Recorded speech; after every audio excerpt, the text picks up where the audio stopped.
Here we go. It's the historic 100th running of the Indianapolis 500, the greatest spectacle in racing. The green flag is about to wave and the race is on. The Indianapolis 500 is the greatest spectacle in racing, but before an exciting month of May comes to its conclusion with a race unlike any other, there are a number of traditions that happen first. The essence of the Indianapolis 500 is ingrained with annual traditions that lead up to race day at the Indianapolis Motor Speedway. Just a few of these traditions include the 500 Festival Mini-Mini, the 500 Festival and Indianapolis 500 Education Program, the Mini Marathon and 5K, the Indianapolis Grand Prix, 500 Festival Kids Day featuring the Rookie Run, Armed Forces Day at Indianapolis Motor Speedway, the 500 Festival Memorial Service, Carb Day at the Speedway, and the 500 Festival Parade, our nation's third largest parade.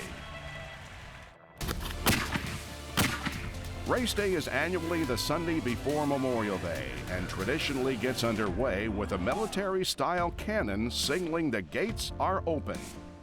Long before the race cars take to the track, the excitement on this 2.5-mile oval starts with marching bands from throughout the state and country, led by the Purdue All-American Marching Band, that has been a part of the pre-race celebration since 1919. Joining them on the track are 33 500 Festival cars driven by the board of directors, and waving to the crowd as they pass are the collegiate ambassadors representing the 500 Festival Princess Program.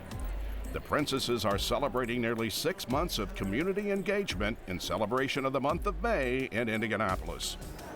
At the same time in the Pagoda Plaza, local and national celebrities begin to arrive for the day's festivities. And just inside Turn 1, the green flag is delivered by helicopter and driven via festival car to the Yard of Bricks, where it's handed off to the celebrity flag waver. 40 minutes before the start of the race, all 33 drivers are introduced to the crowd before they pose for a group picture with the Borg Warner Trophy on the Yard of Bricks. Next up is the singing of the national anthem, followed by a military flyover and an important announcement. Drivers, to your cars. Once the invocation is delivered, it's followed by the all-important playing of taps.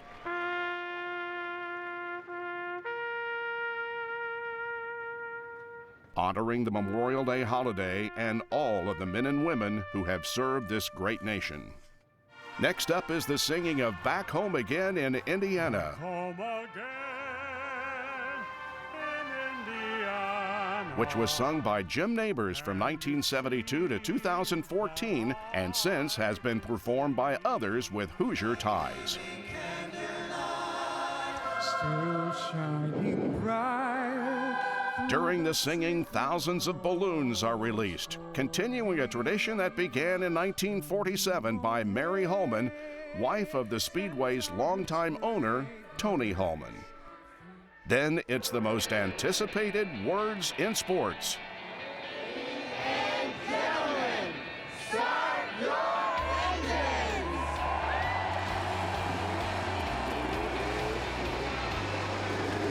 What a sight! The field gathered.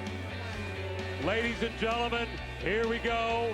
In a rolling start, all 33 cars get up to speed coming around Turn 4 while the drivers are looking for the starter to wave the green flag. And they're off into Turn 1 of the 2.5-mile course.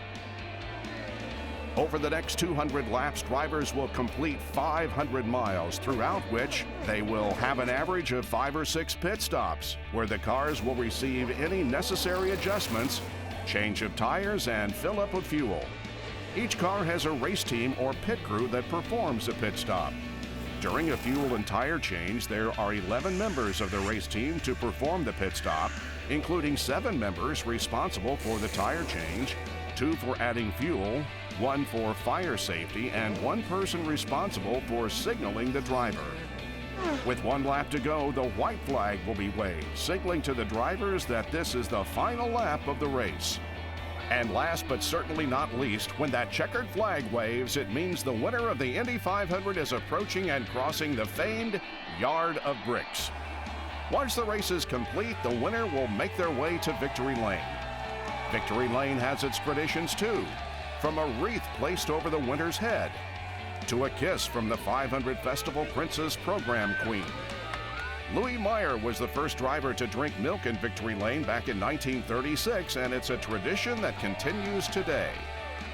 After taking all of the post-race photos, including those with sponsors and fans, the driver takes one more lap around the track in a festival car, saluting and thanking race fans. The winner will cap off the victory lap at the finish line by kissing the bricks, a tradition since 1996.